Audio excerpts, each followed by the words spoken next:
like the Flash, man. You're in the other room a second ago, and all of a sudden, bang. You want to see me do it again? I wish it was that easy. A great hump day to you guys out there on Fanatics Live. Good morning, Ashley, as well. Good morning. Good morning. That's all. Oh, okay. Well, good morning. I thought there was going to be some crazy announcement whenever you pop in, you know. Do something nuts? Yes. You guys would do something so crazy? I always do. Okay, you see that box of 24 Bowman draft? Yeah. I do. You just want to random it to the chat? Even though we're already doing that to any Twitter follower? No, yeah, do it to the chat. Are you kidding me? And also follow us on Twitter. Just speak to Are you kidding me? What the hell is going on? Do it very end of the stream. Last time before this. Very end of the stream? Okay. Holy. Do it again. Wait, say it again? Okay. Okay. Oh my God. Yeah. Oh my God. All right. Wow. Good morning, Ledoux. We're just starting our day, ready to roll, get the show going. Jackson Merrill signs. And Ashley pops her head in and goes, want to do something crazy? Random that box of Bowman Draft 2024 off to the chat. So that is what we're going to be doing this morning, I guess.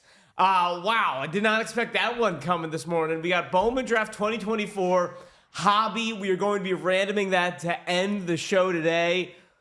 I ain't going to complain about it, Kreger. No. There we go. All right, so we have Slab or No Slab at 10 a.m. I'll run it back at 10:30 a.m. And then we'll run the Bowman Draft at 10:45 a.m. Want to get nuts? Let's get nuts, Elliot says. Good morning, Elliot. Good morning, Flanny. Ledoux. Wow. All right. So before I get, there's a ton to get to. I was gone, or I guess we were trying to rip yesterday. There we go. Fires in the chat from whoever this SC Alec character is. Yeah, some guy. We weren't able to get our show in yesterday, so we have 2 days of baseball to recap. Okay. We have a Jackson Merrill deal that just came across our desk moments ago. We have some stupid rule changes in the NFL, in my opinion. We have a box of 2024 Bowman Draft to give away. And yesterday was also April Fool's. I am wondering if anyone got April Fooled yesterday. Did you get April Fooled? Anyone get April Fooled? There was one tweet that I saw and I believed it, and then I realized I forget. Oh, it was Rays. They said the Rays reached a new stadium deal. Like one of the news, one of the new local news channels said You're the like, Rays. that's not happening. Well, I was just like, oh my God, no way, let's go. And then I'm like, wait a second. It's too good to be true. There's no way it's happening. Well, that one definitely got me. Well, all right. If you're just waking up, stay tuned. Magnum, yeah, Magnum. I don't know how to say his name. I've never heard of the guy, to be honest with you, before this week. Jake Mangum, buddies of Gardner Minshew, my understanding over there. Yeah, with the Tampa Bay Rays.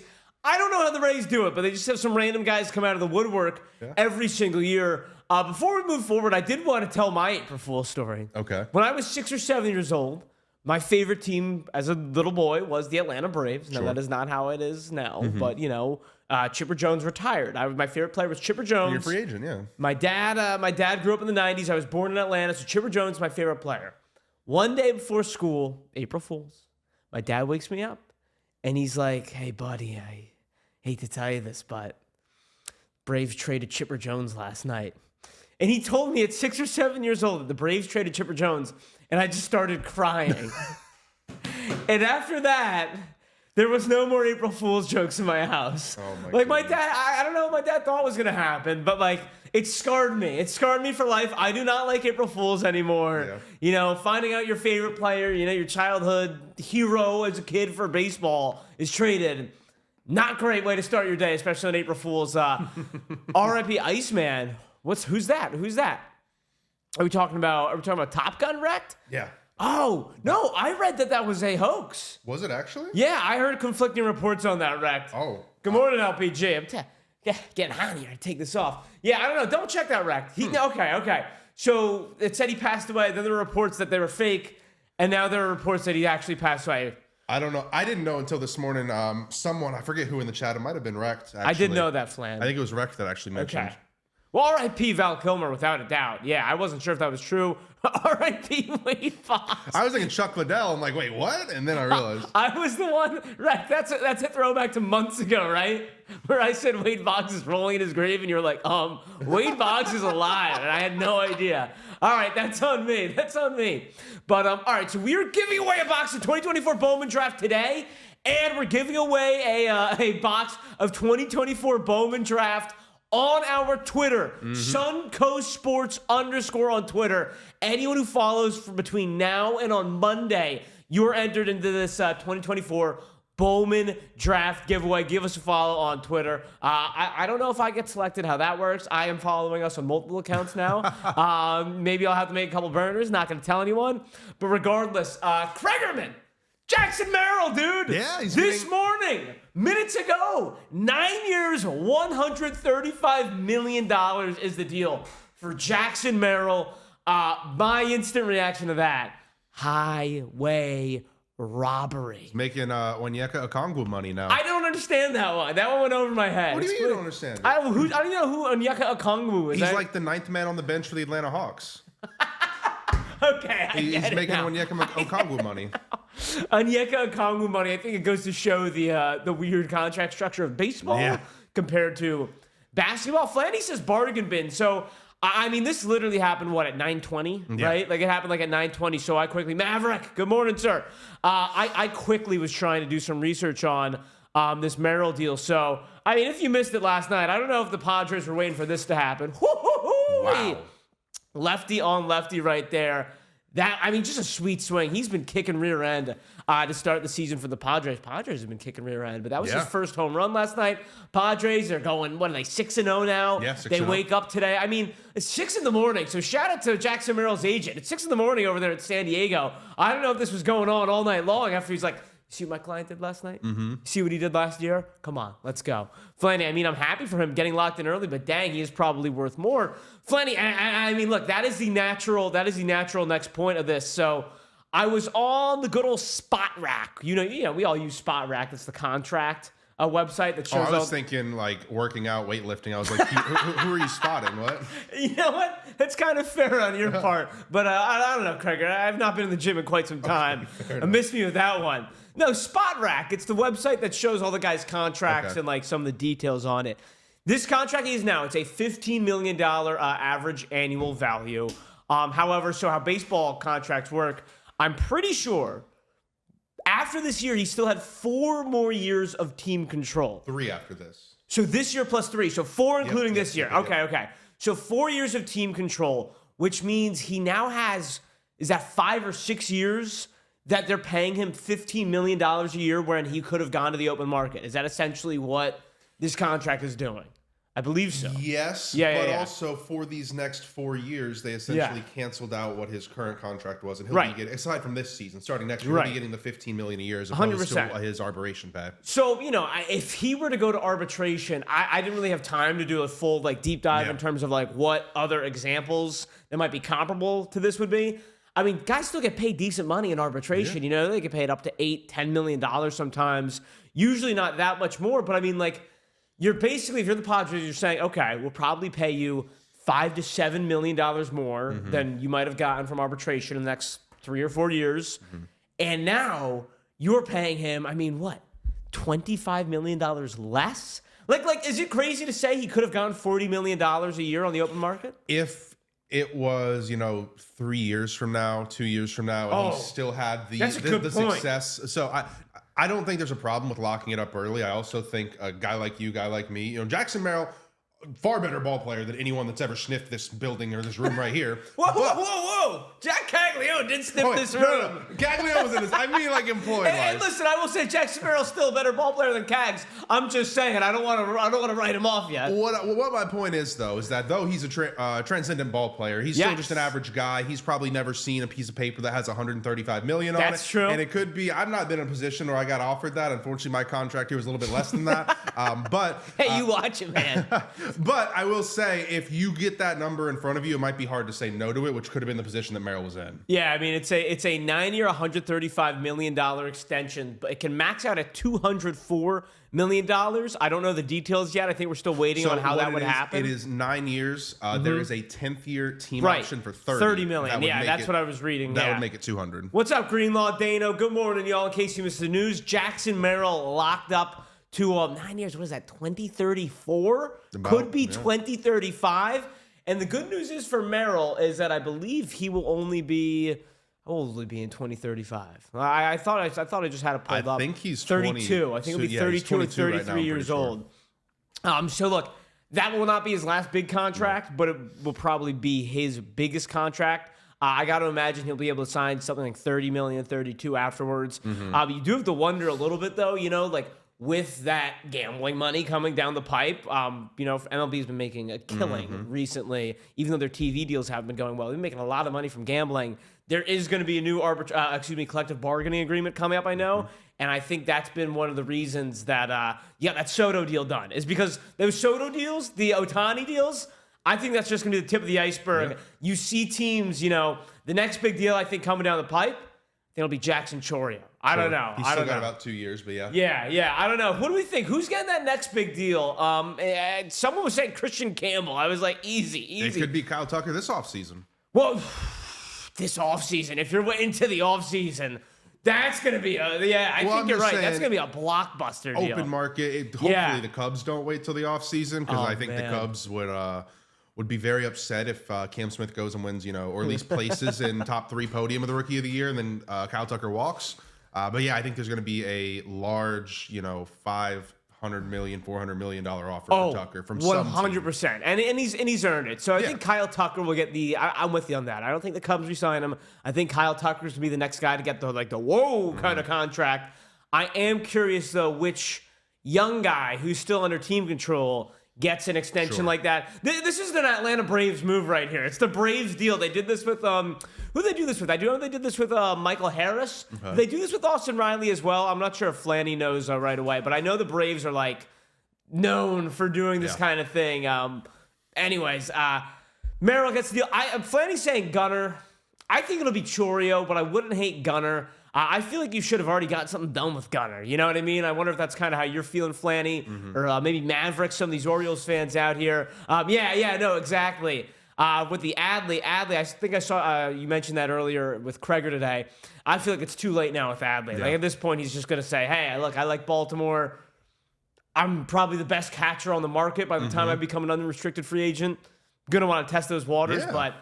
Yeah, man, breaking news this morning with Jackson Merrill. Very excited for him. I actually also, before this even happened, I was reading a great story this morning on Jackson Merrill's autographs. Okay. Because I know it's one of the more controversial autographs in the game. I'll pull this tweet up here for you, ladies and gentlemen.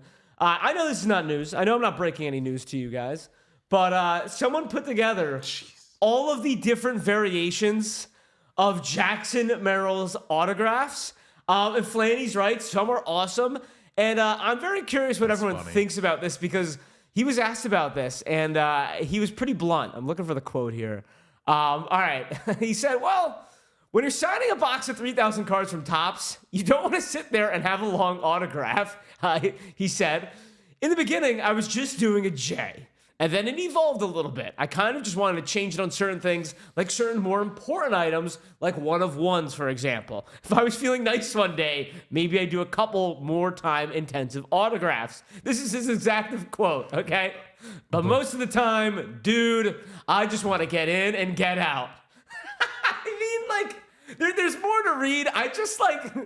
I do appreciate the blunt honesty of a 21-year-old dude who's playing Major League Baseball, and he's like, listen, man, when I see one of ones, when I see these big cards, I'll give it some time. But to be honest with you, man, when they give me 300 base cards, I just want to get in and get out. Oh, no, we need to add his 2023 Bowman Sterling onto that. He purposely made it look inappropriate. J. Kane, really? All right, wait, I'm going to have to pull that up. Knowing that, remembering that this is a 20 to 21-year-old guy who, quite frankly, as he's saying, he's pretty much just saying, I don't really care, you know? And hey, you're allowed to do that. I'm fine with it. It's a free country. I don't know if I'm fine with it. But here's the thing. Topps is paying you. If I told Ashley and Mike, hey, I'm not really interested in cards, so I'm just not going to try when I'm on stream, they'd probably fire me. But the thing is, Jackson knows he's in a position where Topps isn't just going to not have him in products. They're going to pay him whatever he asks for to get his autograph, and he has the leverage in that situation. So it's a little bit different, but I still think hey, Jackson, some people care. Right. I like that take. Well, I mean, I think that's kind of the catch-22 of the Merrill autos. He does address that here. There's more to get. This is a really good article, because we've talked about this on the show. I know, we've talked about this off air. I feel like Merrill's auto and stuff like that. I think if you're a collector right now, he's one of the biggest chases, Yeah. and it's just like it's just crazy. I'm looking at this image again. It's just crazy how like wildly inconsistent it is, and also sometimes lazy. But now there's more. He said, he goes, it's not that I don't care about cards and stuff. It's just like that's not my thing, you know? If you didn't have an interest in something, you wouldn't want to do it either. That's just kind of how I do it. I mean, like, he's so honest. Yeah. I honestly do respect it. Like, I wish he signed amazing on every single card. But, like, yeah, Flanny, like, at least he's not like, what are you talking about? Like, of course I always care. He's like, listen, y'all, I'm going to keep it a buck with you. Rec, dude should have never said a word about finding it and just sold them one by one. Rec, that is true. Wait. There was also a there was a comment on that as well. I'm looking for it here. Merrill does take time to sign cards and other items for fans. He says, especially younger supporters and those interests with those that interact with him in person. He's often the first guy at the ballpark. It allows him to meet fans and sign for young kids all the time. But where is this here? I have had a new one lately. It's evolved like a version of both. Merrill said it's a J, kind of like a scribble, and then an M, and a swoosh .3. It's easier. It's not disrespectful, I guess, except to card collectors who hate me. And then here we go. I got the new and improved. Those are gorgeous. This one's really good. If in case we're talking Merrill autos here, these are nice. All right. It looks like we made a nice middle ground here. Yeah. J. Kane, yes, for one auto. I think he took his time for that one. I don't think you got the J. Mike just sent me the 2023 Sterling ones. Oh, boy, here we go. I'm not sure if I'm going to be able to get this up in time, but I will certainly try.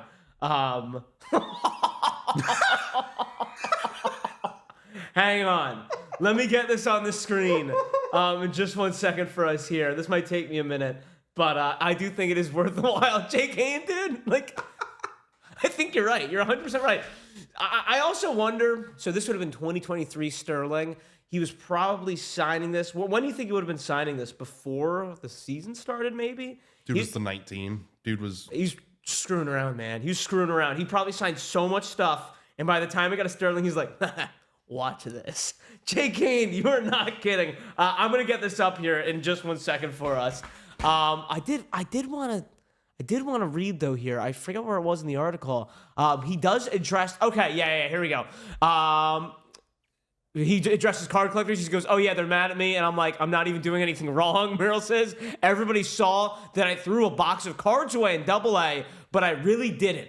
That wasn't me. Merrill claims... So he addresses that, the Reddit post, yeah. Yeah.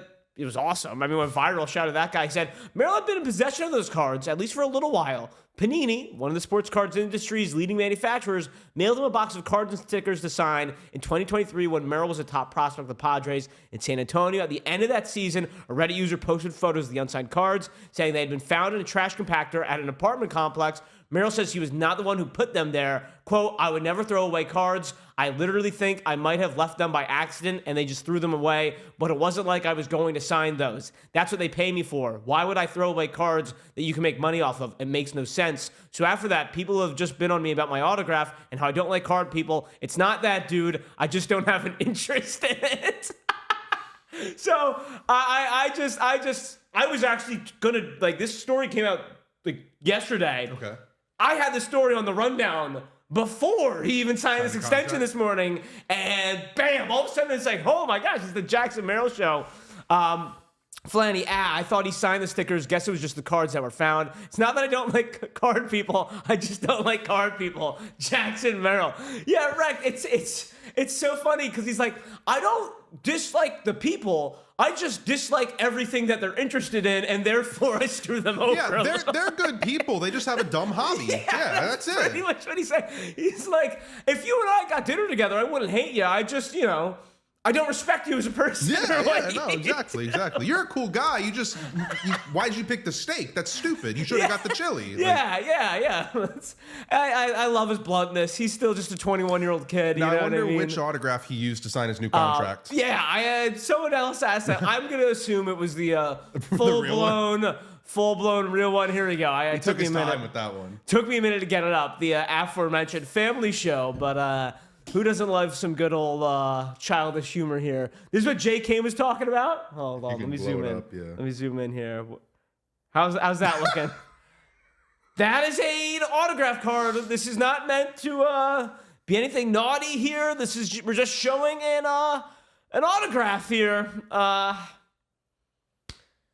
This is, I think, the cherry on top that he really, really doesn't give a damn. Now look up Shawn Michaels auto. I don't know about this one, Kreger. Do you know about that one? Is about Shawn Michaels HBK? Auto? We pulled an HBK autograph on stream before. It looks totally normal to me. Okay. Hold on. Is this going to get me in trouble easy? I'm going to screen it first. Dude, I don't want to show this one. Blow it up. Okay. No way, dude. No way. Yeah. That is hilarious easy. You're right. I didn't notice it, but I do remember we pulled the Shawn Michaels autograph out of one of the Flawless boxes. Yeah. But my goodness, man, I am always pumped. I always like to see, generational talents just get locked up. And, man, I started the show talking about Chipper Jones. There's something about baseball, and there's something about, I guess in the modern day especially, a guy just sticking with a team, laying down his roots. And I think also in the hobby, whether you're a Padres fan or not, there is something really nice about just for the next 9 years. And of course, guys get traded all the time. We never know. But it is really nice to be like, Jackson Merrill Padres card, Jackson Merrill Padres card. I do think there's some lasting value than, for example, a guy like Saquon Barkley. You know what I mean? If you're an Eagles fan, I'm sure you're still collecting some Saquon Barkley rookie cards. But it does got to make you a little sick when you're coveting a card with a Giants jersey on it. You know what I mean? Me with Baker. I want to get Baker cards because his price when he went to Tampa was down a lot. But I was like, I don't want to buy Browns cards. That's a great point. Right. Now they're back up to where they should be. Market values at a couple good seasons. The last thing on Merrill that I want to say that it really reminds me of, if you guys have seen the Last Dance documentary, because I personally was not around for the Bulls dynasty. I was born in 99. I'm 26 years old. But Scottie Pippen signed like a 7-year, $2 million contract or something per year, and got to a point where he was like the 40th or 50th paid player in the NBA, but had 5 rings under his belt. And the Bulls front office was just like, "You signed the contract. Sorry, man. Yeah, we're paying Michael 30, but you signed the deal." It is. That's a great point, and I think the Phillies are seeing that a little bit with Bryce Harper. Flanny says the Bulls never made it right. Yeah, that is true, Flanny. But I mean, I was about to say, I can't really argue with 6 rings. Now they've kind of been in hell ever since then. But I mean, listen, you can't really argue with 6 rings. It is business. And I mean, look, the Bryce Harper contract, it's a different extreme, right? When he signed that deal, it was like, holy crow. What was it? $30 million a year, $450 million, I think. It was like the biggest contract in baseball at the time.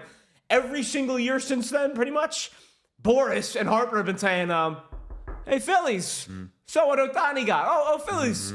So what Soto's getting? What about getting a little up? Recently, I think Bryce has kind of just been like, all right, whatever. It's fine. I just want to win a World Series. I'm making a lot of money. But you see it happen all the time. It's almost always good. Harper's with 13 years, $330 million. Brandon, everyone laughed at the Phillies. Like, oh, you're really going to quit that guy for 13 years? Now you look at it, it's one of the better contracts in baseball. Having said that, I think this Merrill contract, it might be the #1 contract in baseball, low-key, right now. Maybe I might have to do that tomorrow, is really look at the biggest contracts, because, you could honestly make a case that Ohtani still has the best contract in baseball for how freaking good he is. But would it be interesting to look at, best per dollar amount.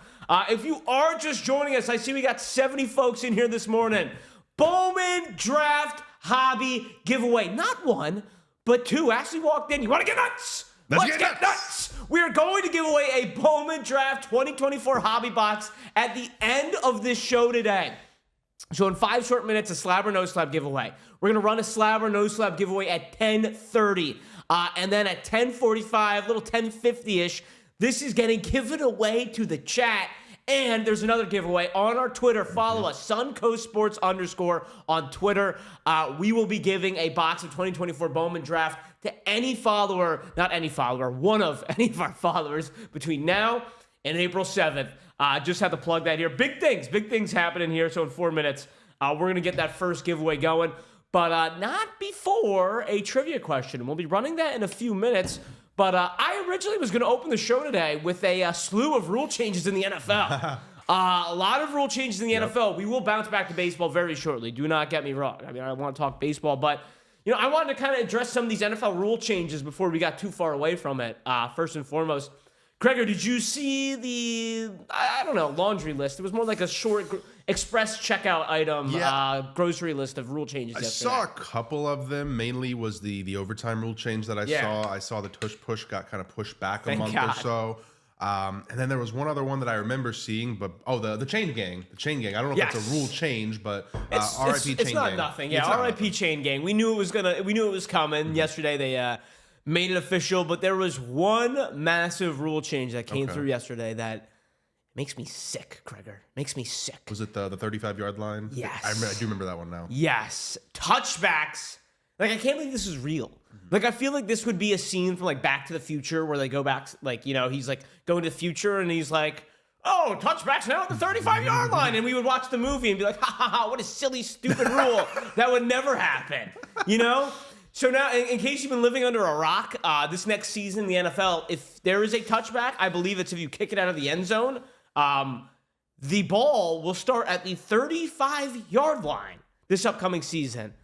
What a celebration the NFL had. Apparently, concussion rate dropped by 43% on kickoffs last year. I don't know, man. This is just stupid. Question, because my memory's not serving me right now. If there's a kick, you're kicking off, and the kick returner fields it at the 5. Yeah. The fair catches it at the 5. Yeah. Is that automatically going to the 35 as well? So no. And I'll be honest, I don't. It might be the 25. Flanny seems like he knows. I think that would be at the 25. Easy Company says, I mean, yesterday you did ask for the data to understand why.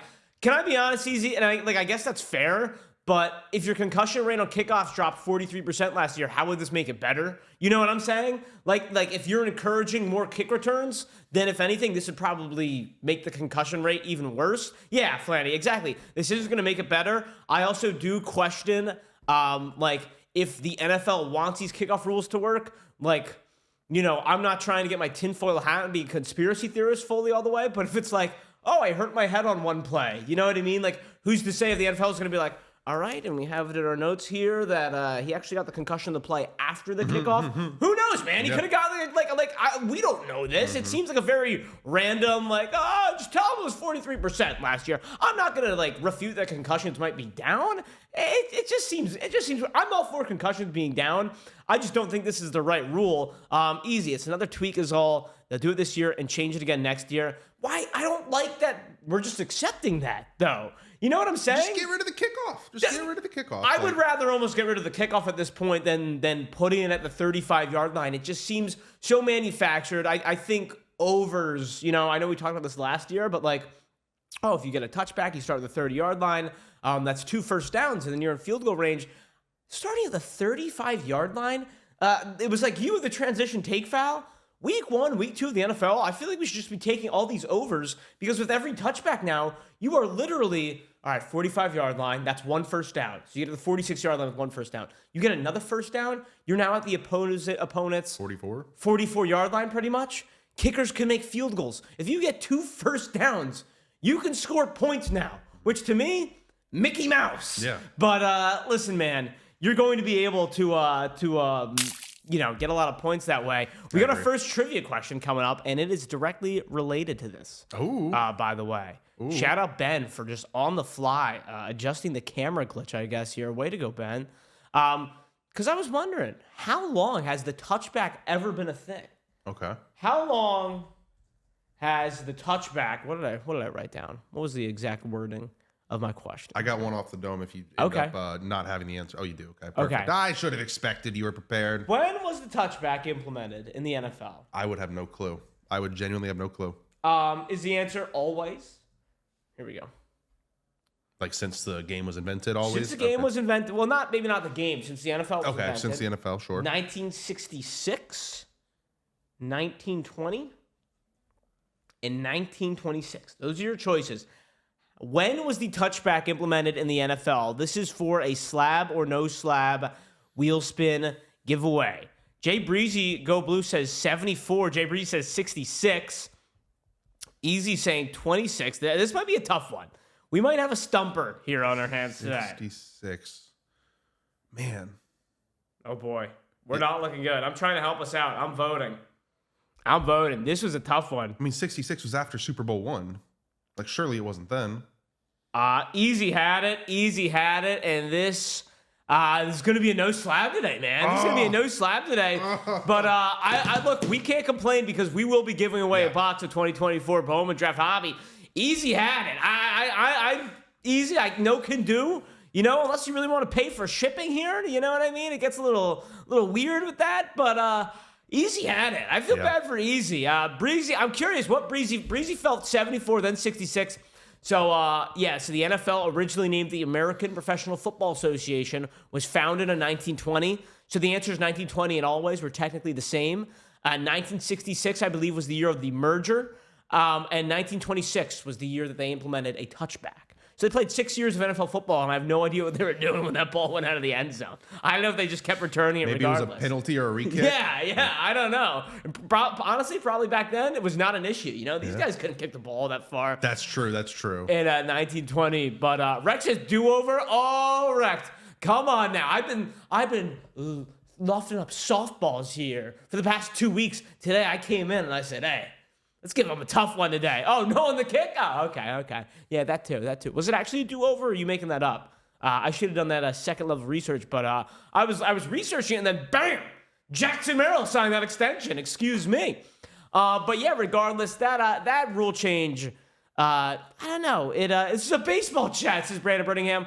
No, it is not just a baseball chat, by the way, Brandon, because last night, I can't believe there's so much going on. I can't believe I haven't shouted them out yet.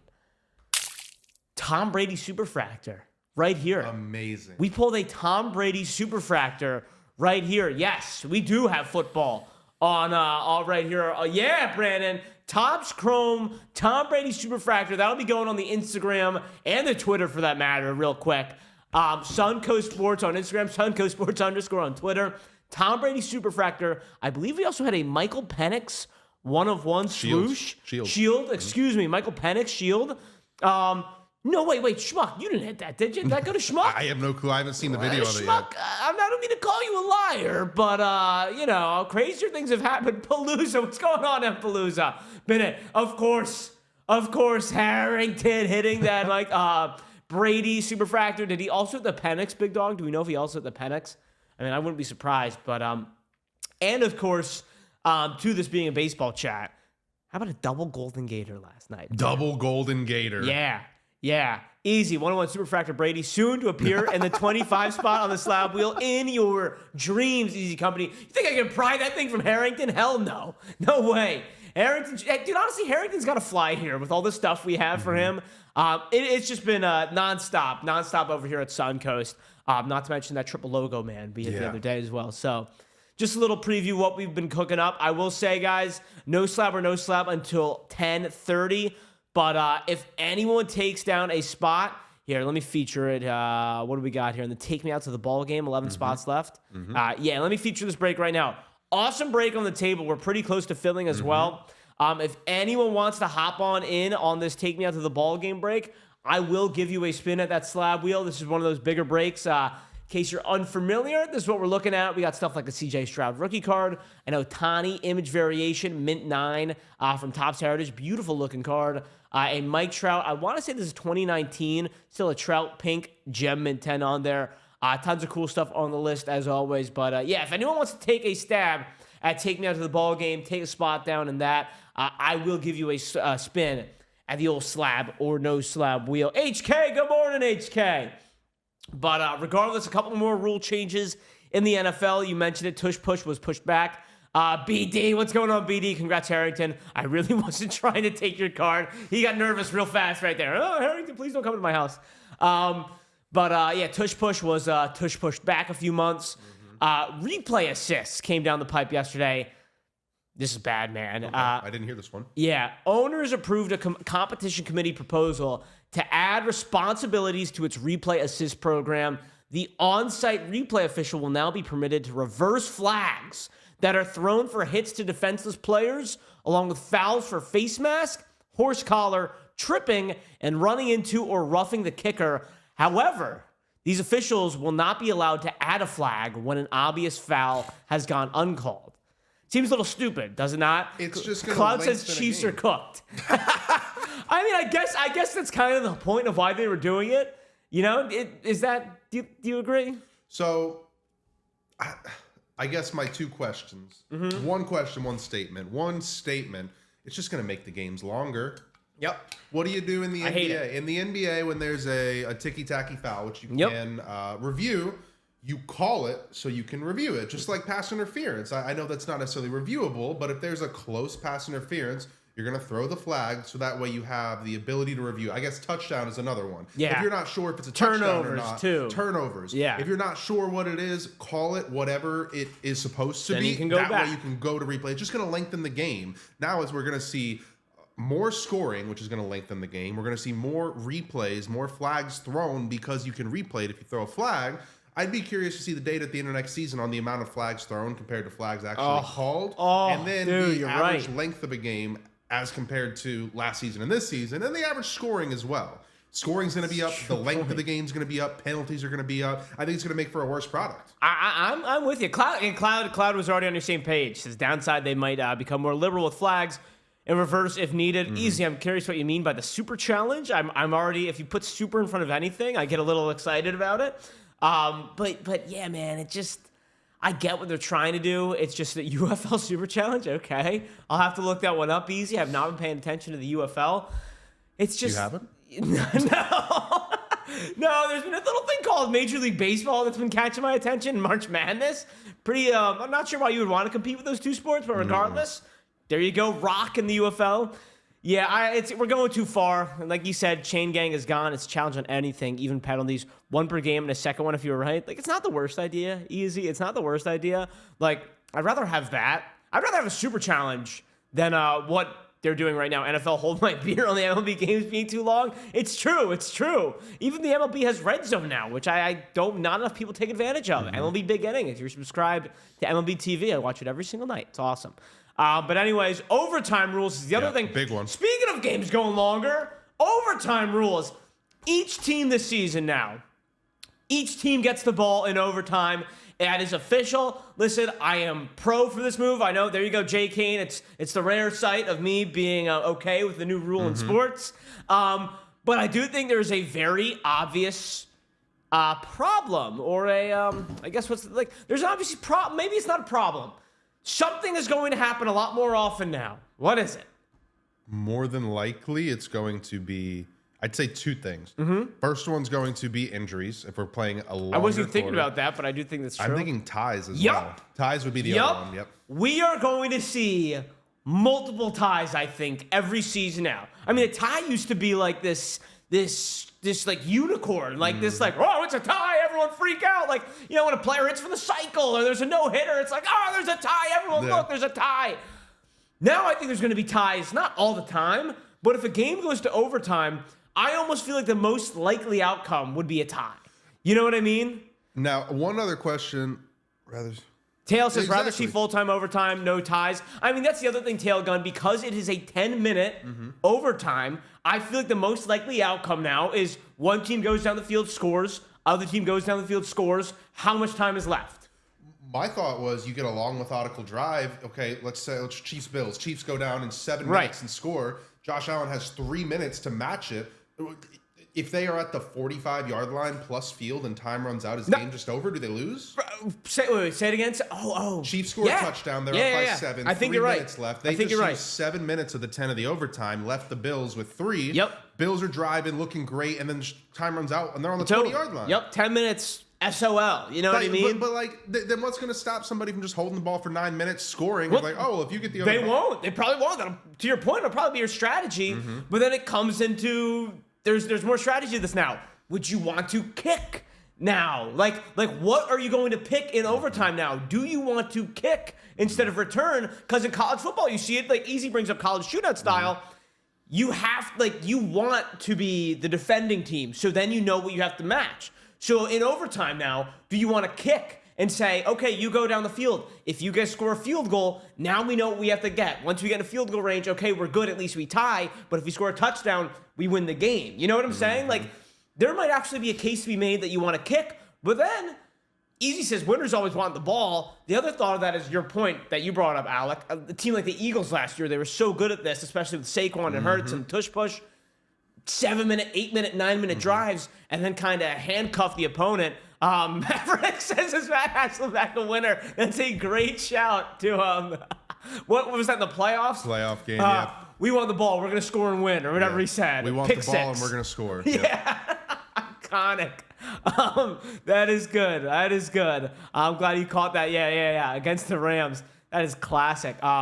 Maverick, I don't know how they decided extending overtime by giving both teams the ball and keeping overtime 10 minutes was a good idea. Yeah, Maverick, that's a good point. If you're going to do this, you should probably make it 15 minutes. Yeah. I forget which one of you guys said it earlier, but it's going to be like the kickoff rule. This time next year, they're going to be saying, oh, after we looked at the data, we said 15 minutes would be the proper, It is what it is. It is, we're all going to watch NFL. We're all going to swoon over it every single year. And there's no problem with that. I just, look, I do think it's nice that both teams get the ball. Yeah. But I do think, this 10-minute overtime is now a whole nother strategy. I'm sure you're going to get some, analytics guy from Harvard who says, they have this punter, so we should do this, It always gets crazy, but interesting to see a whole new strategy element. Kreger, what would you choose, though? If you're head coach, you say, do you want the ball or are you kicking? I think it would depend on my team, but I'd probably want the ball, and I would try to do one of those long 12 to 15 play drives. Yeah. Whether it's a field goal or a touchdown. If I basically said, hey, I'm making a 2-minute drill for you. You got 2 minutes, and I think you only get, 2 timeouts in overtime instead of 3? That's a good point. I wonder. I think it's 2. I think that might be something they might have to add now. They might have to make it 3. In overtime. That's another element of this. I will say, though, if I was Roger Goodell, if I was on the rules committee, this is what I'd do. 10-minute overtime or 15, whatever you want. Both people get the ball, but there are no ties. If it is tied at the end of 10 or 15 minutes, you put your kicker on the field and they get 5 55-yard field goal attempts. I kind of don't hate that. Whoever, if they're tied at the end of it, then it's sudden death, like a shootout in hockey. Dude, that's kind of crazy. You get 5. Now, I mean, I think the rebuttal to that would be doing what the NFL, what college football does, and does 2-point conversions. Hey, that's cool too. I would almost rather see the kicker thing. Kickers are people too. Yeah. Kickers are people too, and I think it would, guys like Brandon Aubrey would sure as hell thank you. Say, hey, a little more cha-ching. You want a good rule? Look up the alternative to onside kick in UFL. What is that? The 4th and 15. I do like that one. The 4th and 22. Yeah, I'm mixed on that. I don't hate it. I don't love it. I would sign up for whatever they want to do for onside kick. Instead of onside kick, 4th and 12. 4th and 12 seems actually too easy. I think it would have to be 4th and 15. I think if a touchback is the 35-yard line this year, make it a 4th and 15 at the 20. If you pick up the first down, then you're starting at the 35. I like that, actually. That's not that bad. But yeah, man, that was I had to address those NFL rule changes. They just changed it this year. It was 4th and 20 last year. Yeah, 4th and 20 is a little too crazy. 4th and 12 seems a little too easy. My one rebuttal to that would be for maybe the UFL. You don't have those skill players, a quarterback and receiver that could convert it easier. I think the NFL 4th and 15, 4th and 16 would look a little easier. But yeah, I mean, look, we'll kind of see. There's just something to monitor. It was just breaking yesterday. I couldn't, go on without highlighting that. It looks like it is 10:15 here. So we still got plenty of time to talk a little bit about baseball, man. We got to talk a ton of baseball. Still some Aaron Rodgers news I would like to get to, but we'll save that for another day if you're all good with that, Kreger, man. Just 2 days of baseball that I didn't get to talk about. And, one thing has stayed the same in these last 2 days, and it's that Rafael Devers hasn't done crap, and the Atlanta Braves have still not found a way into the win column. I mean, no, I'm not sorry. I'm a Phillies fan. Suck it. But for the Atlanta Braves, I didn't want to start with the Atlanta Braves because they got, just going from bad to worse. Jurickson Profar suspended, 80-game suspension. I forget the growth hormone or whatever the heck it was. It was some testosterone thing. Same thing that they popped Manny Ramirez for, actually. Oh, really? Yeah. So for Profar,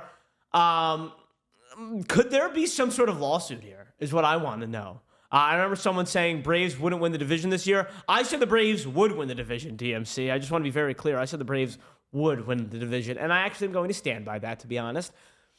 But I am worried. I am worried about that one here. DM says you're the one that said they wouldn't. Yeah, right. Got to win a game first. Do you think, and I don't know what the, what's the word I'm looking for, like previous examples of this are, could there be a lawsuit here? So I guess my question is, lawsuit for what? Something like fraud. almost. Like Braves versus Jurickson Profar kind of thing. Where Oh, I see what you're saying. Hear me out. Jurickson Profar is like a fine MLB ball player. He's been in the league since 2012. All of a sudden this last year, he becomes a silver slugger. He becomes an all-star. From that, the Braves signed him for 3 years, $42 million, by far the biggest contract he's ever gotten in his entire career. And just 3 games into his tenure in that 3-year, $42 million contract? Performance enhancers. They signed you on a false premise, essentially, is what I'm saying. Like, they signed the steroided version of Jurickson Profar for 3 years, and just 3 games into his tenure, all of a sudden, not only are you unavailable for 80 games, putting that team in a bind, now you're looking at the next 3 years saying, we wouldn't have signed you for this amount of money if we known that you got this, the numbers you put up last year were from juicing. You know what I mean? Like, I don't know if there's a precedent for this sort of thing.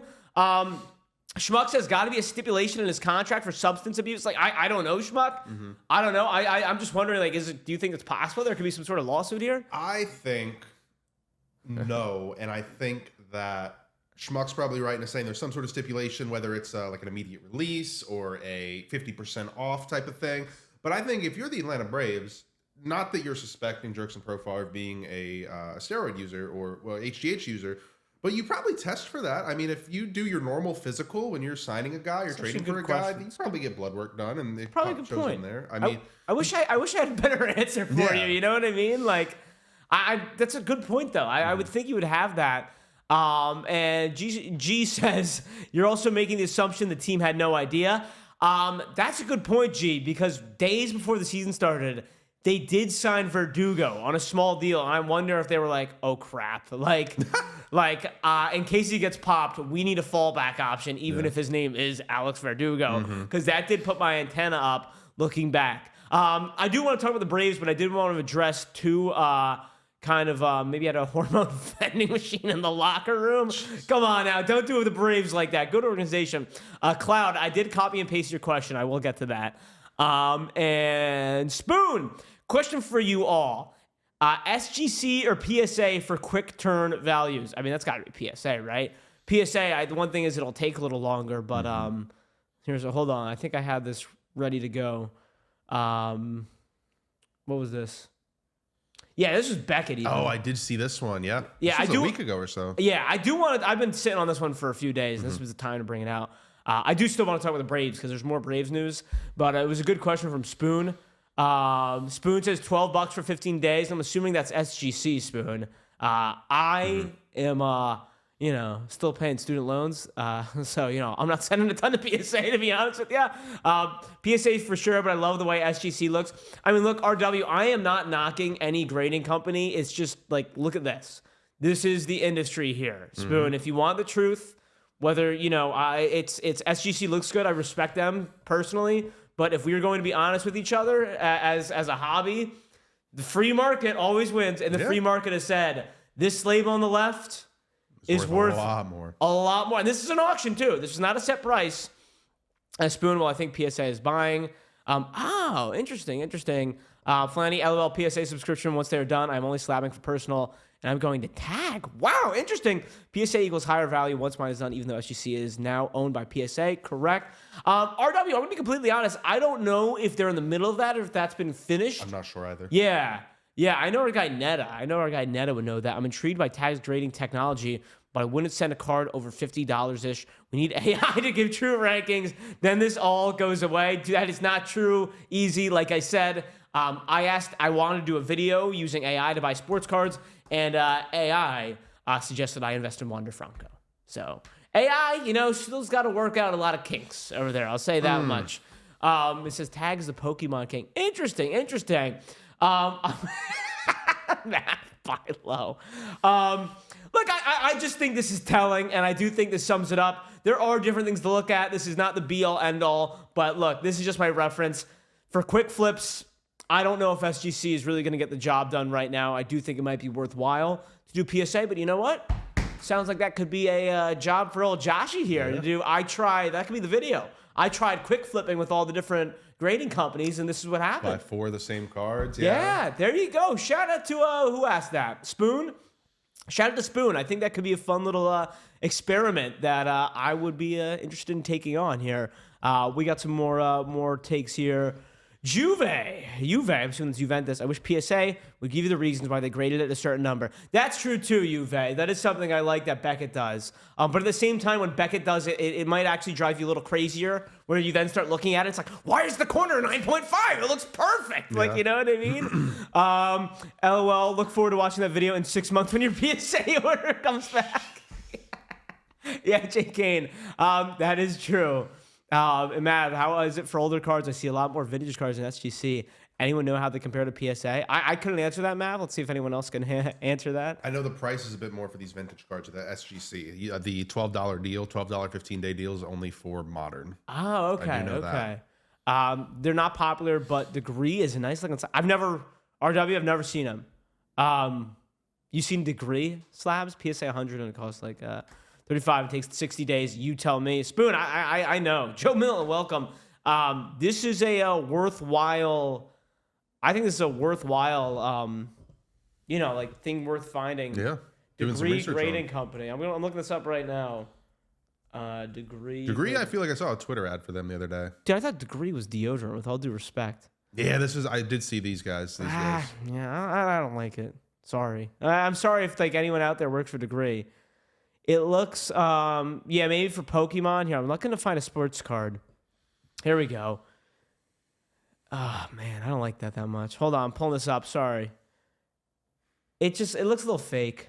Just my 2 cents on it. Oh, my bad. Wrong button. This is Degree. Yeah, oh, wait. Is that Degree? I looked up Degree. I don't know if that's actually Degree. Okay. Degree. That's a 2020 Select Field Level Prism of Burrow.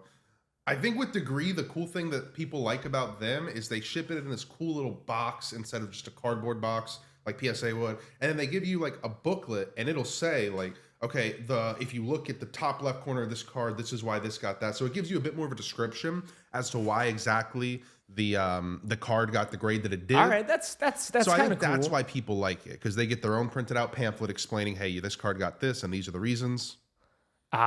Interesting. They send you all the supplies to package it up as well. Well, that's nice, RW. That's local. Spoon, I tell you what. I thought so when I zoomed in and saw that. I was like, it came up when I looked up Degree. So I don't know. I'll have to do some more deep diving. I was looking for it on the spot here, Spoon. This is a very interesting thing here. Hey. I am not going to speak ill of any local card shop here. All right, that's your words, not mine.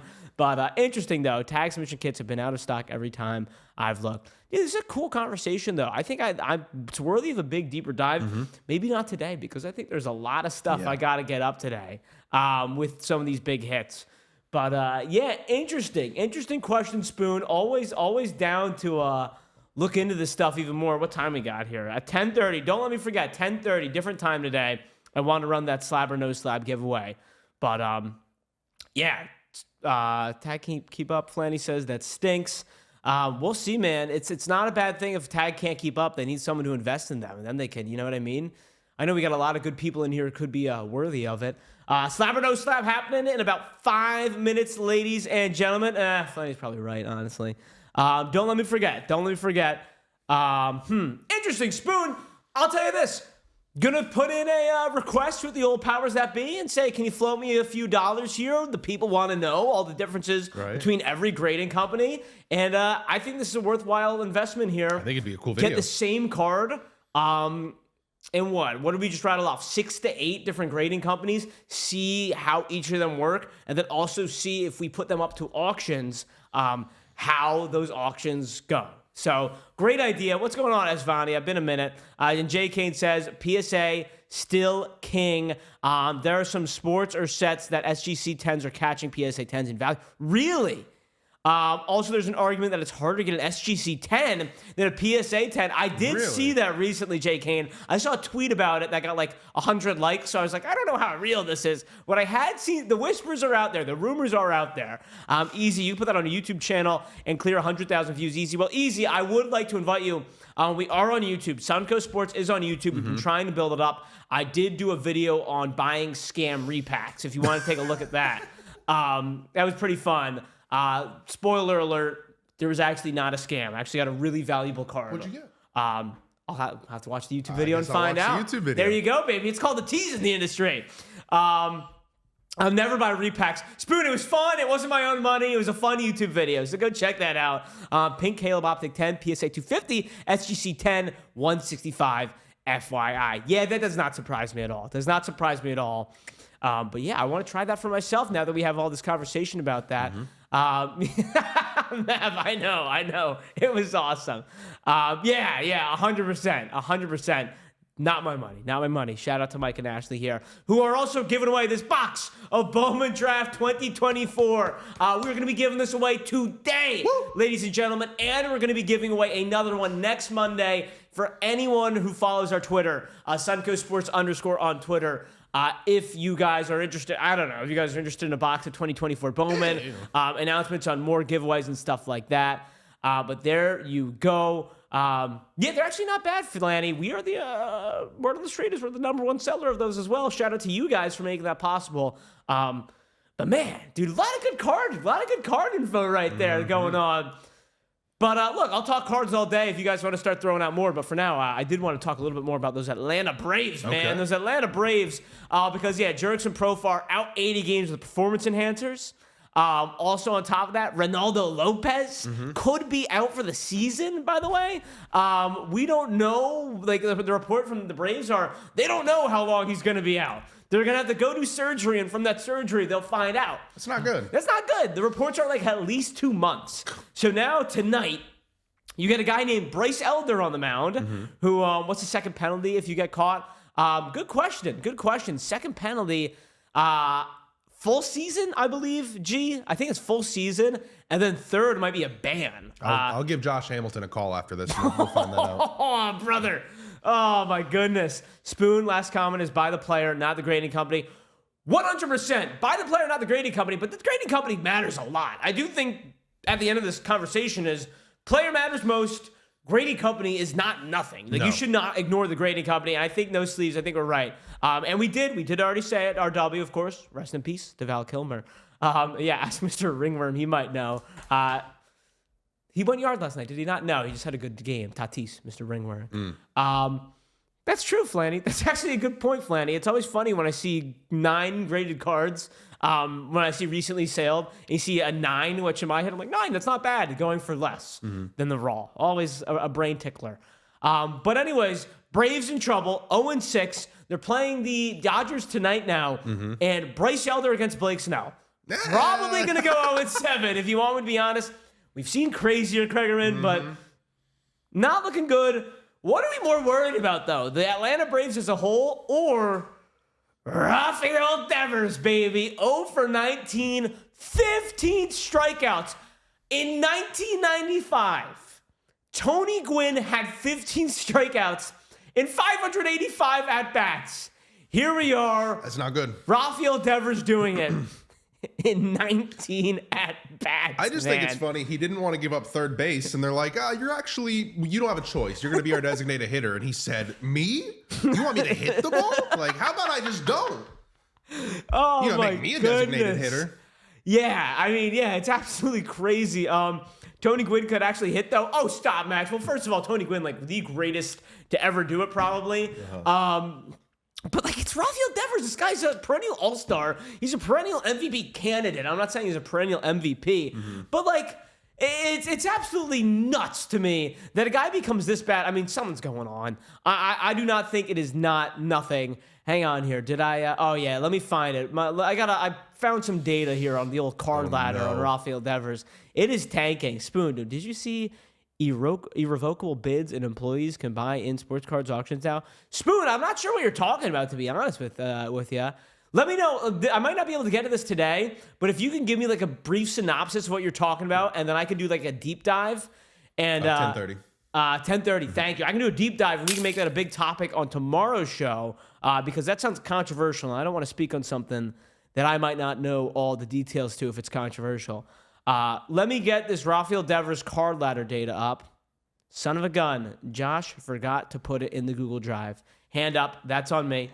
And yeah, I'm slacking.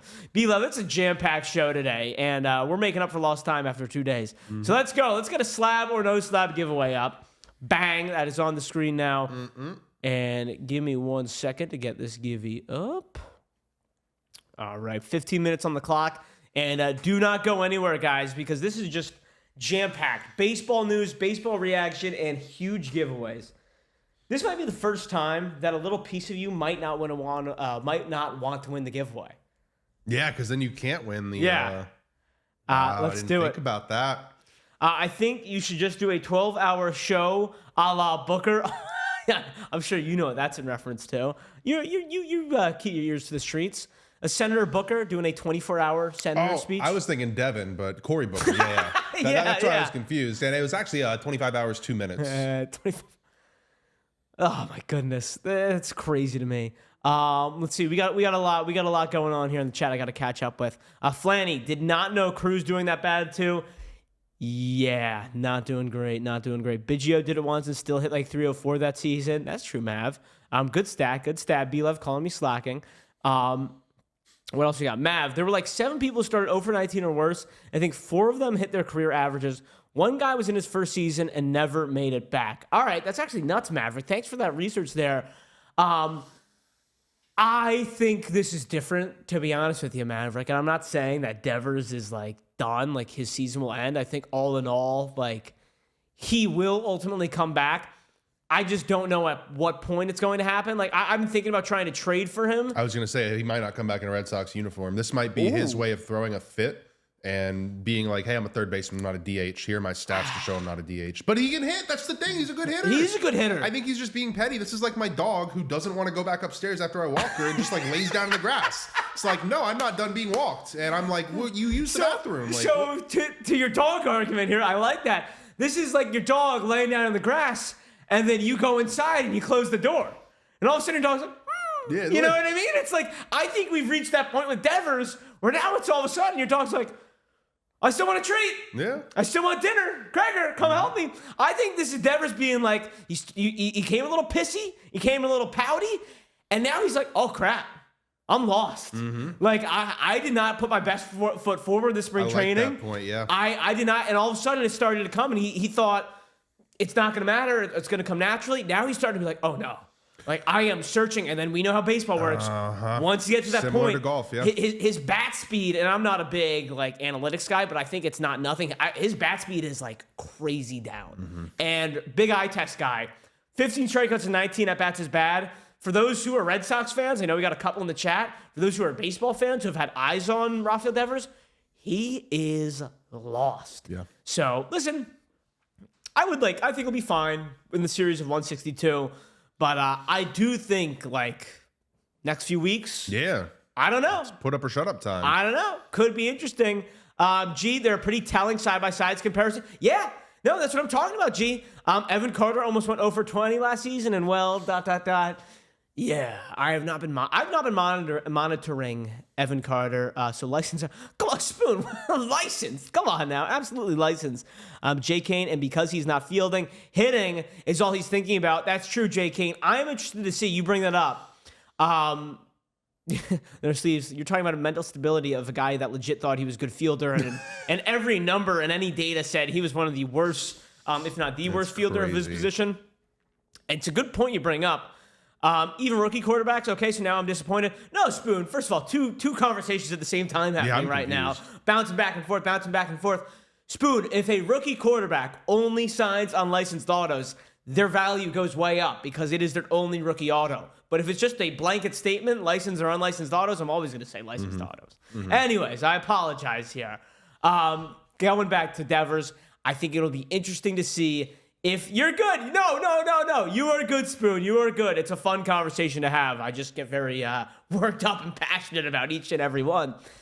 Interesting to see if the Red Sox trot him out at third base, just to kind of clear his head, I think at this, you brought up a good point about his mindset. I didn't think too much about as I thought, you're a professional. Your mindset is, hey, if this is what's best if this is what's best for the team, let me do it. Let me do my job at a high level. I don't know if his mindset was like, oh, this is stupid. Red Sox are dumb. I should be the third baseman. Or if his mindset was just like, man, maybe I really am not good enough. I think either way, it's two opposite ends of the spectrum, but it's all a circle. It all leads back to the end. Whether you are, oh my God, I suck. Maybe I actually do suck. Or wow, the Red Sox suck. They benched me. It all ends to he is not thinking correctly. And because of that, his batting performance is suffering. Whether it's, I'm mad at the Red Sox or, maybe I'm not that good. He either lost his confidence or he's not focusing on baseball is what I'm trying to say. And like you said, man, it's all a circle. Yeah. It's going to have to come back eventually one way or another. I did want to look at some positives, though. Some positives with one of those guys being on Rafael Devers' team. This is what I like to do. Baseball season now. We see movers and shakers every single day. Wilyer Abreu, red hot start to the season. And Cold Vicious, remember when the Mariners said their goal is to win 54% of games and have missed the playoffs by one game twice? Yes, Cold Vicious. Oh, who is the he's still getting torched that day. Was it the owner or the general manager who said that? Cold Vicious is talking about. The owner or general manager pretty much came right out and said, like, yeah, we're not going to ever be one of the best teams in baseball. We just want to win 54% of the games. And the fans were like, are you freaking kidding me, man? That's crazy. Yeah, that is always crazy to me. Yep, yeah, Jason, it's nuts. But yeah, Wilyer Abreu. I was talking Wilyer Abreu as a Red Sox who is playing well right now. PSA Bowman first, Gem in 10. Recent sales of this card. $250 this card went for on Gem March 10? Gem 10, $160 and $250. I believe the two most recent sales on this Wilyer Abreu card. The previous sales on this one, $100, $115, $75, and this card sold for $35. Gem 10. Gem 10 Wilyer Abreu on August of 2024 last year, just to give you an idea of someone who is popping off right now. He was like a good player last year too. That's crazy. Yeah. No, he was a good player. He showed a lot of warts, don't get me wrong. Pay me $300 million plus. Yeah, good call, Schmuck. I can go 0 for 20. And then the other big name, Mr. Torpedo Bat himself. Gizzardo right over here. Crazy sales. Now, I want to be clear. I saw multiple posts with these numbers yesterday. I had this yesterday morning. We just didn't get to Talkin Slab. $270. Vicious, I did not look at that one because I don't want to look at that one. He does this every year. He just happened to be in the first week of the season this year instead of some random week in August. But Wilmer's been popping off. $270 for this Jazz Chisholm Gem Mint 10. Double 10, by the way. Bowman first. Recent sales of this card in the last 72 hours, $137, $199, $144, $120, all in the last 48 hours. I looked at some of the sales before the season started for the same exact card here. 85, 66, 70, 125, 198. You still did have a couple big ones, but then before that, 102, 76, 120, 98, and one of these cards sold for $60 at some point this offseason. 7. That's a good name for a baby. There we go, Connie. But yeah, just a couple of guys that I saw were booming in the card market. Braves are coming out hot. Yeah, Cold. I just did talk about that. And Steen, I'll take a look tomorrow. Let me write this down. Actually, I want to look at Ben Rice. He had a bomb last night, meaningless bomb, but it was a bomb nonetheless. I will look at Ben Rice. I'll look at Wilmer Flores. Let me write this down. And what was the last one? Sleeves. Torque. That's what I didn't have time this morning. But Torque's a huge one I want to look at. That's a great shout. India Topps Gold to 50 rookie card worth slabbing. I don't know, Quake. I like Jonathan India. Just don't know if I would say worth slabbing at this moment in time. It's not worth slabbing. I wouldn't call you crazy for slabbing at Quake. But son is a huge Royals fan and asked me, "Oh well, Quake, if it's for your son, you know what I mean? I think that kind of makes it a little different if it's for your son. If your son is a big Jonathan India, then yeah, go for it. I do think he's a decent ball player. I don't think he'll be like out of the league or anything like that next year. But Cold Vicious says Profar was juicing after he got his contract. What are you doing? So he was juicing after the contract? Yeah, I don't know, man. I don't know. See if Volpe is back up too. I'll add Volpe, but yeah, Volpe, I got to imagine is a huge one. And Gino, it's Gino with the big grand slam last night.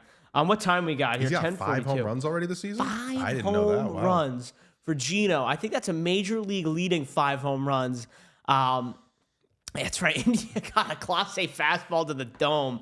Yeah, you got it, Quake. Yeah, you got it. I mean, look, if it's for the son, I mean, I'm a sucker for any father-son collecting. If it gets your son into baseball and, gets you guys into the hobby together, by all means, yeah, go for it. I was going to say, if you were going to try to slab it or sell it or anything like that, I don't know, it's Jonathan India, but if it's for the family, I know that's, you and Keenan Allen, why not slap it? Not like you think Keenan Allen's going to go up any higher, but it's like, this is special to me. I mean, when he gets his gold jacket, he will. There you go.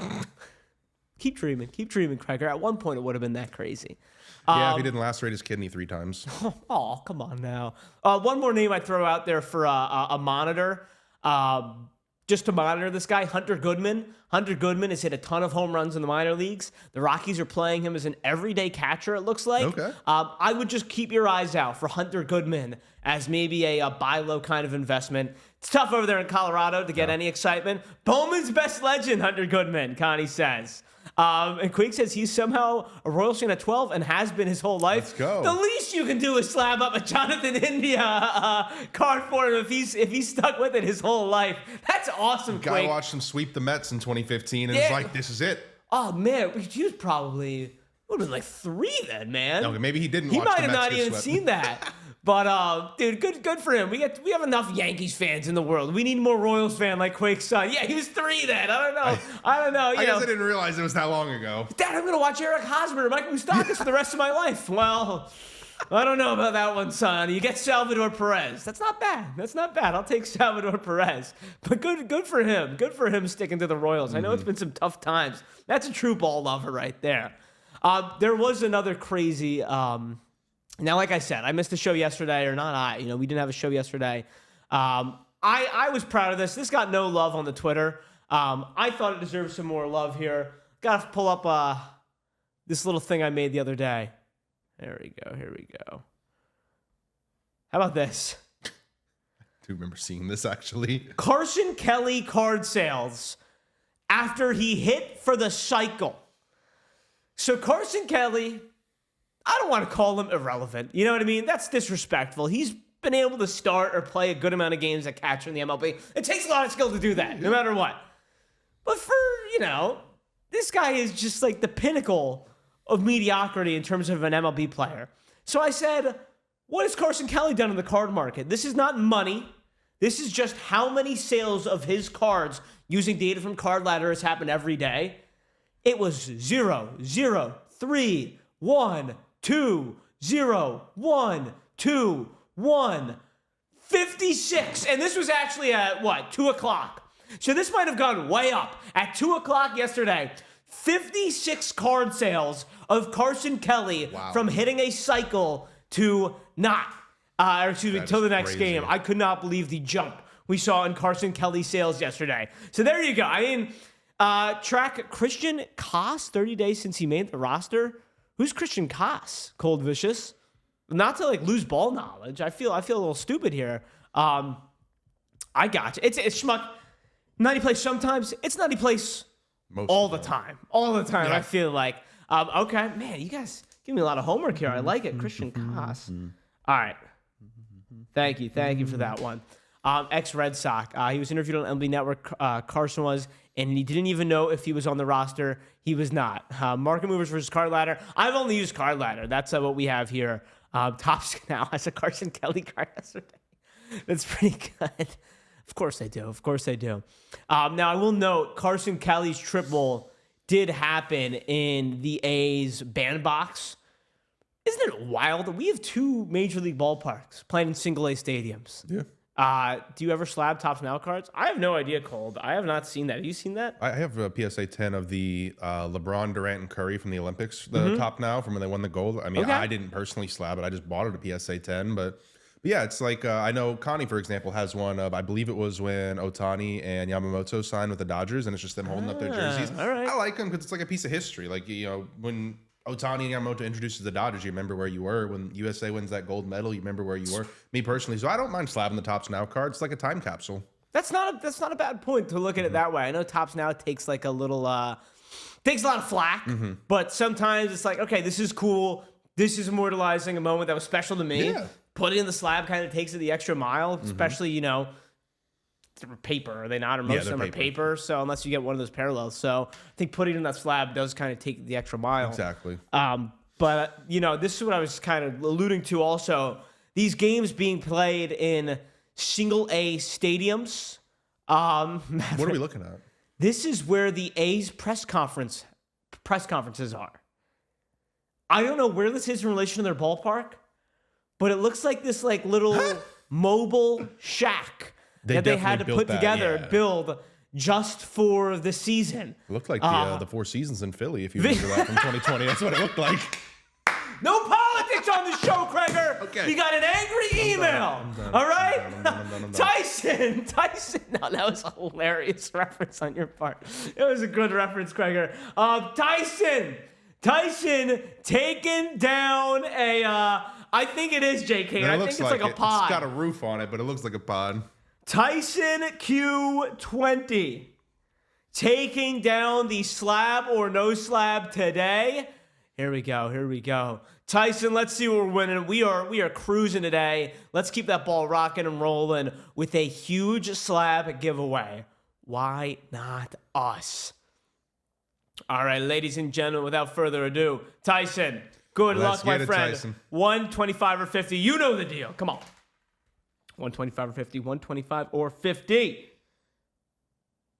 29 is chosen. I was hoping for it here. I wonder. Oh, that's actually not bad. Okay.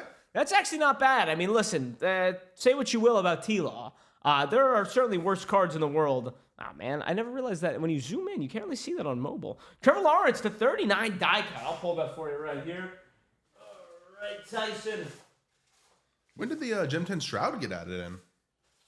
It was the day that we had a billion slabs. Okay. I was just like, I'm pulling this, I'm pulling that. I need to find something big. All right, let's see it. Not bad, man. T-Law at the 30. I do like that. The die cut. Listen, I'm not a T-Law guy, but we've seen crazier things happen before in terms of bounce backs. Hold on to it a little bit. Who knows? Who knows? And yeah, there you go. I'm not sure if you can see that here. It is, in fact, if it'll focus, number 230. Nice. I did just add a nice Devers card to the list. I chuckled to myself this morning as I did it. But there you go, Tyson. All right, Kreger. Yeah. This is big, man. We thought slab or no slab was a fun giveaway. Ashley walks in this morning, says, hey, Josh, you want to get nuts? I said, yeah, I do. Of course I want to get nuts. Giving away to the chat a 2024 Bowman Draft Hobby Box. An expensive box of cards. Yeah, it is. And I do think the price of this box has only gone up. Yeah. This Bowman Draft class, better than initially expected. Yeah, you wish 30 seconds. We're going full 15. I would like to go full 50. Full 15 on a 2024 Bowman Draft Hobby box. All right? Ashley or Mike, if you are here, if you are in the chat, are we going to play you have to be present to win? All right? I would like to do that. I don't want to get in trouble. You know what I mean? I don't want to get in trouble, but I want this to be for Tyson. Tyson, you won. You did win. You do have that Trevor Lawrence Spectra die cut to 30. You are good. No, Tyson, you are good. You won this Trevor Lawrence. You're good, but this is the big one. All right, it's going up. 2024 Bowman Draft Hobby Box. Giving away. Ashley has lost her mind. It's out. Let's do it. It is out there. Everyone fight over it. No, I'm kidding. Good luck. Good luck to everyone with this 2024 Bowman Draft Hobby Box. Easy. That's good. And I do ask you guys, look, we do all this great stuff for you guys. I appreciate, and you guys do a bunch of great stuff for us. I mean, appreciate some of these massive breaks that we've been able to fill, at this stage of our company. Not to like doubt us, but I've been surprised sometimes when I'm like, damn, we filled that quick. Like, good for us. I appreciate you guys. We wouldn't be able to do a lot without you. But I do ask of you guys, how hopping in. We're giving away this box of Bowman Draft. Twitter, Suncoast Sports _ on Twitter. We're giving away another box. So if you don't win today, you have another chance. Follow us on Twitter, X, whatever the heck you want to call it. Suncoast Sports _ on Twitter for another chance at a box of 2024 Bowman Draft hobby. But yeah, man, this is I'd love to rip my own box of disappointment. Get out of here, Rex. Yeah. No disappointments here. All right. And Cole saying tag an arena club, reputable graders. Cole, we did a whole 10 minutes on that one already. Long story short, the jury's still out. I want to do a video. I want to do a deep dive, and I want to get an answer for you good people out here. All right. And HK also saying buy into the triple decker. So we got 2 breaks in our store, I believe. Triple deckers. There's going to be 3 cases of Super Jumbo. We have a triple dipper, and we have a take me out to the ball game. I will say this as well. Anyone who wants to hop in any spot we sell in either of these listed breaks right now, I will give you a spin at that slab or no slab wheel. I know you got the Blue Jays and Rangers for under 300 in that triple dipper right now. I will feature, however, which one? This one's closer to getting filled. Take me out to the ball game right now. I'm going to feature this. If anyone wants to take down a spot in this break, I will give you a spin at that slab or no slab wheel. And if you don't care about the wheel, that's all good. Let's get this break going. It is a nice break. We got Swamp King, Icons, definitive 4 boxes of Loomies, which has been hot. I know Merrill and Witt fly out of there, I feel like. And, of course, 6 boxes of Bowman Chrome Hobby. What's better than good old Bowman Chrome right there? So there you go. And Cloud says, draft has been mean to me in breaks. Maybe a Percy box breaks the curse. I like it. I like it. And wait, what did you just hit? You just hit a parallel with Joe Kelly?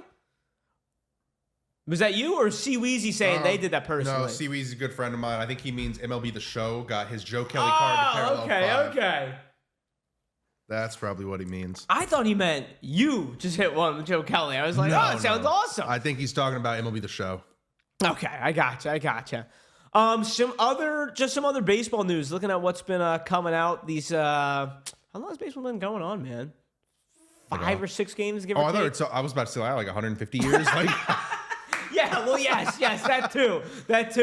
But no, I mean, I think we're 5 games in, give or take, for teams that are not the Dodgers and the Cubs. And we already have a complete game shutout in the MLB. Nathan Eovaldi last night, there was a complete game shutout for the Texas Rangers. Blanks the Reds the night after they throw, 14 runs out there, I think, give or take. That's baseball, Susan. 1-0 game, too. It was a solo shot, I think, by Langford, right? Langford, yes. Good shout. Wyatt Langford. Shout out to Wyatt Langford. I know that's great for Mike over here. He's got a lot. If there's a parallel to 99, I think Suncoast Mike has 98 of those 99 cards or something like that. What's going on, PD? Langford stock up. I mean, hopefully. I got to see more than 1 home run, but BD, yeah, your Reds. It was a tough one last night. I got to ask you this, though, Kreger, because I established this going into the 9th inning. For baseball, I'm an old school guy. I go, man, I like to see these pitchers go longer. Stretch these pitchers. They've earned the complete game. 8th inning, all of a sudden, you wake up in Bruce Bochy's body in the 8th inning of this game last night. And they're like, Bruce, we send in Eovaldi out there again? What would you have done? Yeah. You would have sent him back out? Game, 6 on the season? Yeah. You get how many opportunities for a complete game shutout, not just in a season, in your career? Yeah. I mean, I'm sure, I actually think I saw a stat where we had the MLB Network on in the studio. He's thrown a couple in his career, but first one since the pandemic, basically, because of how long it's been since we have these pitchers going long distances. Really, that all changed around 2019, 2020. But yeah, I'm putting him out there 100%. I would be like, hey, this is Game 6. If we're in the middle of August, if we're in a tight playoff race, I'm putting a closer in. Like, look, dude, it's 1-0. I'm sorry. If it were 18-0, it'd be different. Game 6, let him go get it. You lose a game in Cincinnati in April 1st, I think you'll be fine. Yeah, no, I guess so. Look, I'm happy they did it because it worked, but I'm a big believer in, like in the NFL, it's more in the NFL usually where it's 4th down. It's 3rd down, when they're going for a 4th down, I write it down or I say in my head, this is a good decision or a bad decision. Because it's always a good decision when it works. Of course. It's always a bad decision when it fails. Last night in the 8th inning, I'm going, I will add, I also have Luke Jackson, the Rangers closer on my fantasy team. Fair. But 8th inning, I'm saying, it's way too early in the season. You know what I mean? You got to put in a reliever here. Vicious says, Hall of Fame coach. He knows how to read his pitching staff. Clearly he did. I think Ellie did square one up. He did. He threw to right center. Yeah. And it was an out. It was an out. Yeah. He good exit velo, and there's a couple close calls there. But got to shout out Evaldi. Got to shout out Boch. You don't see pitchers going that long early at this stage in the season. But I respect the logic, Kreger, that you would make a better manager than me. It is clear. Well, I think it's just different. Like I said, hey, it's early in the season, so who cares? And you're saying it's early in the season, so we got to protect what we got. 100%. It's just different philosophies there. And of course, I think back. You mentioned writing down good decision or bad decision. I think back to the 2024 NFC Championship game where Dan Campbell was going for it basically every fourth down, had a 3-touchdown lead, I'm pretty sure, and kept going for it. And I was the one that was like, oh, this is awesome. Let's do it. Like, this is what got you. Yeah, they ended up losing, but it's what got him there. He stayed true to it. And I respect you for staying true to that take as well, man, because it's tough. It gets worse every day. Once you get to the 8th, it's like it'd be different like the 7th, and you're like, okay, let's be safe here. True. You already got to the 8th. You're in the bottom of the 9th, the top of the 9th. I don't remember where the game was being played, but regardless, I think at that point, it's like, go out there, bro. And Max says it is his game to win or lose. I mean, I am always for putting your pitcher out there for the last inning, but this early in the season, you just don't see it. Connie brought up a couple things. Not able to get to everything today. I did want to shout out 2 guys last night, also pitching performances. Will Warren. Now, the team lost. It was not Will Warren who gave up the grand slam to Eugenio Suarez, but it was great to watch Will Warren. It wasn't like a knock your socks off performance, but the emotion he showed getting out of a jam, I believe in the 5th inning, it was like, man, it felt so good to see a guy have his welcome to the league moment. Like, yes, I am here. I got that out. In case you missed it, my bad job by me by not having the video ready to go. And same with Dustin May. I mean, what a story it's been for Dustin May. Almost died eating a salad this offseason. He's been riddled with injuries pretty much his entire career. They kept showing Dustin May's wife in the stands, who pretty much saved his life by all accounts this offseason. She was the one that was like, honey, we should probably get this checked out. Like, I'm making you get this checked out. Took him to the doctor, and they're like, yeah, you were going to die if you didn't get this checked out. He looked fantastic last night. So had to shout out those 2 pitching performances in the MLB from last night. Dustin May stock all the way up, by the way. Dodgers have 9 starters. Yeah. I was going to say, isn't that so nice? Guys haven't thrown a ball in 600 days, comes in and just goes crazy. He looks so good, too. You know what I mean? It looks so good, too. Bruce Bochy comment, I guess, Cole. Remember when he put in Bumgarner and he had his best performance, postseason performance ever? Yeah, man, Bochy's a hell of a coach. I feel like people don't talk about Bochy either when we talk about like good coaches or good managers, I guess, whatever you want to call them. Bochy, there's no doubt, class of the MLB. I wonder where he goes all time.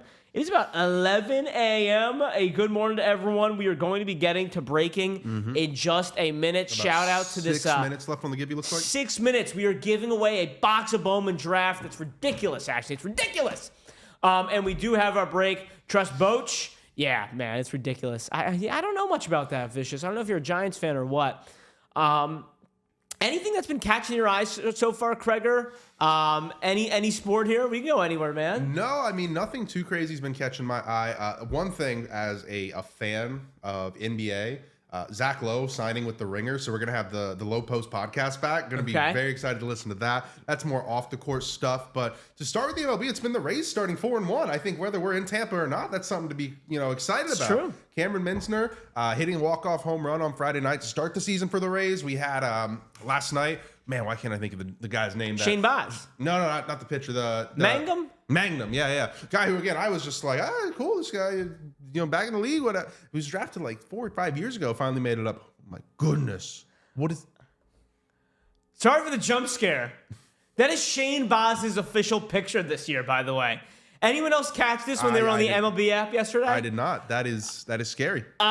Listen, I got a mustache myself, you know what I mean? I'm not going to act like I'm, Fabio over here. But someone should have helped Shane Baz out on picture day a little bit. I mean, come on. Like, Foch, all right, I'll take it off. I'm sorry, Foch. He looks like he's about to body slam Andre the Giant is what he looks like. I was scrolling through the he tanned with the beard, and it's one more time, all right? I'm gonna show it again. Just a fair warning, Foch. Close your eyes. I just don't understand why no one could have given him, any help here. I don't know. Maybe he said, "No, I like it this way. I want to look this way." You know? All right. There you go. Nothing against Shane Baz. He had a hell of an outing yesterday. Mm-hmm. That's really what I wanted to say. But I was like, before I talked about how great he pitched, that's a beard. That's a mustache. That's a real one, Rect. I maybe, you know, if there's ever a really bad bet I lose, that would be the worst. One of the worst punishments is having to dye my mustache blonde. That would be pretty bad. I think bleaching my mustache would probably be the worst potential, yeah, I got nothing. I got nothing on that one, Rect. I apologize. And I do have a pretty good bag for movies, but miss me on that one. But couple odds and ends here as well. Dodgers going 7-0, the best start for a reigning champion since the 1933 New York Yankees. Mm-hmm. And the 2025 Yankees with 18 home runs in 4 games. That is a new MLB record for the most home runs in the first 4 games to start a season. It's not nothing. The torpedo bats are not nothing. Half of the MLB are saying it's a nothing story. I know Trevor Plouffe came out and said that. But I don't know. I look and I see 18 home runs in 4 games. I certainly think it's something. Well, you got to take on the torpedo bats, Kregerman. I think I'm all for innovation. I think if it's going to make the game more exciting, and it's not like it's something that only the Yankees can use or only the Yankees patent or whatnot. I guess my curiosity would be when it is going to take over the league. I can almost guarantee that. But when it does, I wonder if that becomes a new rule. Like, you have to use this, if it's still going to be customized to, like, you can use your bat. Or now that people are saying, wow, these torpedo bats really cut off, does every team now have a engineer designing different bats? That's actually a great point. Is the torpedo bat just kind of like the tip of the iceberg here? Is people see the torpedo bat and then they go, what's next? Schmuck, absolutely not. I don't think there should be. I mean, there could be an asterisk on everything. Like, there's a dead ball era. You know what I mean? There's a steroid era. You know, like there's an asterisk on the steroids, I guess. But it makes me think of NFL. There's not going to be an asterisk when some guy eventually beats Peyton Manning's touchdown or yardage record. 17 games. Yeah. I'm with you. And who asked this? Godzilla. Great question. I compiled. Matt Strahm had, in my opinion, the best quote on this thing. This was what Strahm, by the way, legend of the hobby, the opposite of Jackson Merrill, I would say. Strahm, if pitchers mattered in this game, maybe I'd have an opinion. But we get checked like criminals every time we walk off the mound. So I don't think our opinion matters anymore. I think they made that very clear. It's all about offense. So yeah, let's make more offense. I can feel like like someone asked him about that and he saw red in the back of his head. He's like, well, I don't effing matter anymore. Yeah. He seemed really mad about that. So Godzilla, pitchers are pissed about that. To answer that question, love a good pitcher's duel. I tell you what, I respect a good pitcher's duel. It's different. On TV, I like a good pitcher's duel. When I go to a game, I'm like, show me some home runs, boys. Let's go. I want to get crazy today. Yeah. So I am kind of 50-50 on that. And I agree, Max. Rightfully so, indeed. Fair or not. Cole, Astros' first World Series should be an asterisk. I kind of think it is an asterisk. Cloud, they're fully legal until they're not. Yes, I think torpedo bats are fully legal. And then, I don't want to raise them out because pitchers are kicking butt these days. So much harder. Chipper Jones just recently said he thinks he would hit 200 in today's MLB. That's crazy. So if we can help the batters, I have no problem with it at all. Bedge, LU's one the other night, home run and 70-07 RBI night. Hell yeah. We'll all know if it's the bat or the batter when Shohei uses it and we see if there's a difference or not. Well, SMS, to your point, the best example is Aaron Judge. Aaron Judge is not using a torpedo bat. Kyle Schwarber is not using a torpedo bat. You know what I mean? There's these guys where it's like, nah, this is what works for me. Maybe it's a little lighter. Maybe it's more comfortable. I have so much power already. This torpedo bat's not really going to do anything. We know these guys are habits. So, I think there's something to be said that Schwarber and Judge, maybe two of the biggest power hitters in the entire MLB, are not using the bat. I don't think it's the be-all, end-all.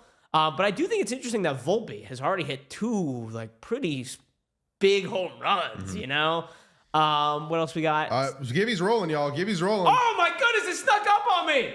Guys, Bowman Draft Hobby Box. Here we go. Who's taking this down? I assume we are shipping it. What? What? Wow. Let's go, What? The amount of times I've screamed, what? Directly into the mic at 3 a.m. when I see pop in. What? Are we here? Come on, what? I need to see you here. They're trying to increase home runs to match steroid era. Yuck.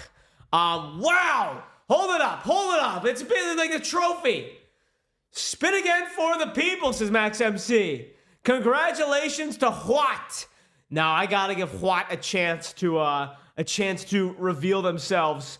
I did not get confirmation from Mike or Ashley if we were going to do a like I had to be here for. You've seen what before, right? I've seen what plenty. Is what a real person? Not sure. Not sure. Sometimes I ask myself if I'm a real person. Okay, fair enough. What? Where is what? No. Well, I haven't heard anything from Suncoast Mike. I haven't heard anything from Suncoast Ashley. The last thing I'm going to do... What? Who? The last thing I'm going to do... Ashley, we are wondering what won the Bowman draft giveaway, and we are wondering if they need to be present to claim such a large giveaway. That is the question. I'm not going to make a call on that. We're not in control of that. All right, thank you, Ashley. Thank you. So what is the winner? That's who won that. What won it? And that's all there is to it. Not basket. What? Who? What won it? This is what's happening, guys. And hey, this is not it. Anyone can win it. On Twitter, on X, Suncoast Sports _ we are giving away another box of 2024 Bowman Draft.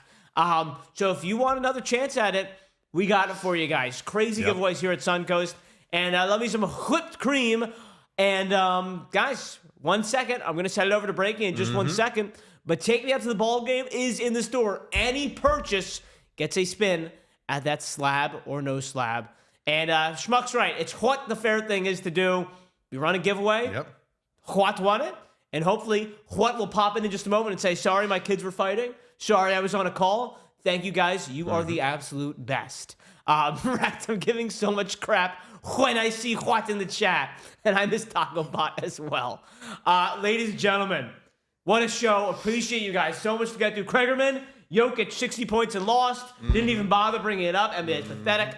I'm sorry, man. But let's get to it, man. We got 2 great breaks in the store. We are so close to getting filled. Let's have a day. Happy hump day, ladies and gentlemen. And I'll see you tomorrow, bright and early. What? Have a lovely day, ladies and gentlemen. Go Birds. See ya right here at Suncoast Sports. Woo!